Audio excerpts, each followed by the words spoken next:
Hanya dengan seekor kambing kecil dan segenggam gandum, ribuan orang bisa makan sampai kenyang. Bukan sulap, bukan sihir, ini nyata terjadi di masa Rasulullah. Bagaimana mungkin makanan yang sedikit tidak pernah habis seakan terus bertambah?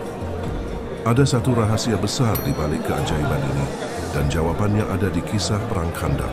Yuk kita selami kisah luar biasa ini. Assalamualaikum sahabat-sahabatku, selamat datang di Kisah Fahamd. Apakah kalian siap untuk mendengar sebuah kisah yang penuh dengan keajaiban, keberkahan, dan pelajaran berharga? Kali ini kita akan menjelajahi sebuah peristiwa luar biasa yang terjadi pada masa Rasulullah, tepatnya saat Perang Khandaq. Kisah ini bukan sekadar tentang perang, tetapi tentang bagaimana makanan yang sedikit bisa menjadi berlimpah berkat izin Allah. Yuk kita mulai perjalanan ini bersama-sama. Persiapan menghadapi Perang Khandaq. Perang Khandaq, atau yang juga dikenal sebagai Perang Ahzab, terjadi pada tahun ke-5 Hijriah.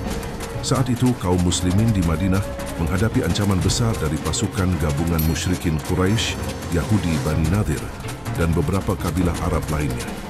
Jumlah mereka mencapai sekitar 10.000 orang, sementara kaum muslimin hanya sekitar 3.000 orang. Bayangkan sahabat-sahabatku, betapa gentingnya situasi saat itu.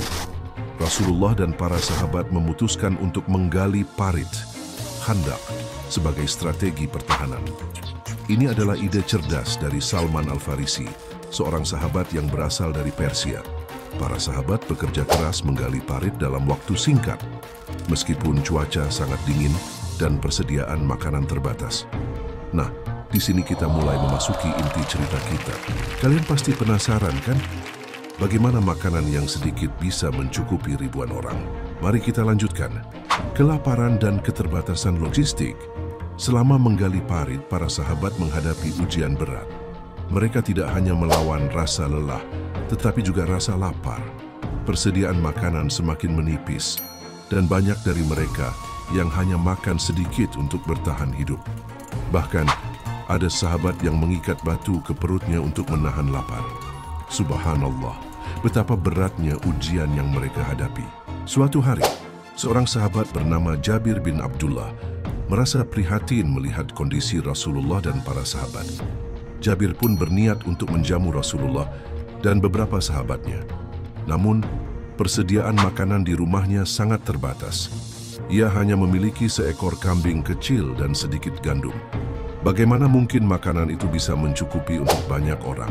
Tapi Jabir yakin bahwa jika niatnya ikhlas dan ia bertawakal kepada Allah, pasti ada jalan. Nah, sahabat-sahabatku, ini adalah pelajaran pertama yang bisa kita ambil. Keyakinan dan tawakal kepada Allah bisa mengubah yang mustahil menjadi mungkin. Kalian setuju kan? Keajaiban makanan yang diberkahi. Jabir pun mendatangi Rasulullah dan mengundang beliau serta para sahabat untuk makan di rumahnya. Rasulullah tersenyum dan bertanya, "Berapa banyak makanan yang kau miliki, Jabir?" Jabir menjawab dengan jujur, "Wahai Rasulullah, aku hanya memiliki seekor kambing kecil dan sedikit gandum." Rasulullah pun berkata, "Itu sudah cukup. Panggillah para sahabat yang sedang menggali parit." Jabir terkejut, tetapi ia patuh. Ia pun memanggil sekitar 1.000 orang sahabat untuk datang ke rumahnya. Bayangkan sahabat-sahabatku, bagaimana mungkin seekor kambing dan sedikit gandum bisa mencukupi 1.000 orang? Ini adalah momen yang penuh keajaiban. Rasulullah mengambil kambing itu, menyembelihnya dan memotong-motongnya. Kemudian beliau meminta Jabir untuk memasak daging dan gandum tersebut. Selama proses memasak, Rasulullah terus berdoa dan memohon keberkahan dari Allah. Setelah makanan siap, Rasulullah meminta Jabir untuk membagikannya kepada para sahabat. Ajaibnya, makanan itu tidak habis-habis. Setiap kali Jabir mengambil sebagian, makanan itu tetap terlihat penuh. Para sahabat pun makan sampai kenyang dan masih tersisa banyak makanan. Subhanallah. Ini adalah bukti nyata bahwa Allah Maha Kuasa atas segala sesuatu. Makanan yang sedikit bisa menjadi berlimpah berkat keberkahan darinya. Sahabat-sahabatku, apakah kalian pernah mengalami momen di mana sesuatu yang sedikit tiba-tiba terasa cukup? itu adalah keberkahan dari Allah. Pelajaran dari kisah ini bukan sekadar cerita masa lalu, tetapi mengandung banyak pelajaran berharga untuk kita semua. Pertama, ikhlaskan niat dalam setiap perbuatan. Jabir tidak memiliki banyak makanan, tetapi niatnya yang tulus untuk menjamu Rasulullah. Dan para sahabat membuat Allah memberkahi usahanya. Kedua, bertawakal kepada Allah. Meskipun situasi terlihat mustahil, jika kita yakin dan berserah diri kepadanya, Allah akan memberikan jalan keluar. Ketiga, keberkahan itu nyata. Kadang-kadang kita merasa memiliki sedikit, tetapi jika kita bersyukur dan memanfaatkannya dengan baik, Allah akan melipat gandakan rezeki kita. Nah, sahabat-sahabatku, apakah kalian terinspirasi oleh kisah ini? Mari kita renungkan bersama-sama kehidupan di Madinah. Sebelum Perang Khandaq, sebelum kita masuk lebih dalam ke kisah makanan yang diberkahi, mari kita bayangkan bagaimana kehidupan di Madinah saat itu. Madinah adalah kota yang penuh dengan kehangatan dan persaudaraan. Kaum Muhajirin, orang-orang yang hijrah dari Mekah, dan Ansyar, penduduk asli Madinah, hidup berdampingan dengan penuh kasih sayang. Mereka saling membantu, berbagi rezeki, dan bersama-sama membangun masyarakat yang dipimpin oleh Rasulullah.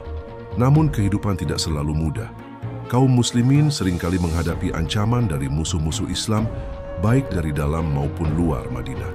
Perang Uhud yang terjadi sebelumnya meninggalkan luka yang dalam, tetapi juga mengajarkan banyak pelajaran tentang kesabaran dan keteguhan. Nah, sahabat-sahabatku, bayangkan jika kalian hidup di masa itu. Apa yang akan kalian lakukan untuk membantu saudara-saudara kalian? Apakah kalian akan ikut berperang atau membantu di belakang layar dengan menyediakan makanan dan logistik? Mari kita renungkan sejenak, menutup kisah dengan hikmah. Sahabat-sahabatku yang tercinta, kisah makanan yang diberkahi saat Perang Khandaq ini mengajarkan kita tentang kekuatan iman, tawakal, dan keberkahan. Meskipun kita hidup di zaman yang berbeda, pelajaran dari kisah ini tetap relevan. Mari kita selalu mengingat bahwa Allah Maha Kuasa dan Maha Memberi rezeki. Jika kita bersungguh-sungguh dan bertawakal, pasti ada jalan yang terbuka untuk kita. Terima kasih sudah menyimak kisah ini bersama-sama. Semoga kita semua bisa mengambil hikmah dan mengamalkannya dalam kehidupan sehari-hari. Jangan lupa share kisah ini kepada teman-teman kalian. Ya, sampai jumpa di kisah-kisah inspiratif lainnya. Wassalamualaikum warahmatullahi wabarakatuh. Sekarang sahabat-sahabatku, saya ingin mendengar pendapat kalian. Bagian mana dari kisah ini yang paling menginspirasi kalian? Apakah kalian pernah mengalami momen di mana sesuatu yang sedikit tiba-tiba terasa cukup? Yuk, bagikan pengalaman kalian di kolom komentar.